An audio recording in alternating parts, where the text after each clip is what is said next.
Details చెప్పండి. ఎందుకంటే నేను ఇంట్లో ఉన్నాయి మీకు తెలిసింది అనుకో, మీరు ఇంక నన్ను క్వశ్చన్లు అడగరు, ఫోన్ చేయడం మానేస్తారు. మరి బెంగళూరు పోలీసులు మీరు ఉన్నారు అంటారేంటి మేడం? మరి ఇప్పుడు నువ్వు వీడియో కాల్ చేయొచ్చు కదరా బాబు. నిన్న కాదు మేడం, ఈ రోజు కాదు, నిన్న నేను చెప్పి. నిన్న కాదు, ఈ రోజు కాదు, నిన్న ఇక్కడే ఉన్నాను, మొన్న ఇక్కడే ఉన్నాను, ఈ వేళ కూడా ఇక్కడే ఉన్నాను.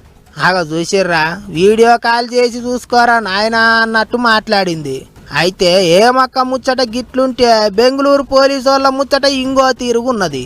మొత్తం 100 మంది వచ్చిండ్రు, అందులో ఏమ కూడా ఉన్నది అన్నట్టు చెప్పుకొచ్చిండ్రు. మరి ఆమె లేనంటున్నది కదా సార్ అని కూడా అడిగినరట కొంతమంది. ఉన్నదాని పోర్టుపోలు కూడా బయటికి ఇడిచినాం కదా, ఇంకేంటికి డౌట్ అన్నాడట కమిషనర్ సారు. అయితే బెంగళూరు కమిషనర్ సారే గింత గట్టిగా చెప్తున్నా, ఏమక్క మాత్రం ఇంట్లోనే ఉన్నా, ఇక చికెన్ దమ్ బిర్యానీ చేస్తున్నా, జరంత నిమ్మరసం వేసుకొని కమ్మగా ఉంటది అన్నట్టు ఇన్స్టాగ్రామ్ లో ఓ వీడియో పెట్టింది. ఇది నిమ్మరసం చాలా తక్కువ మంది వేస్తారు కానీ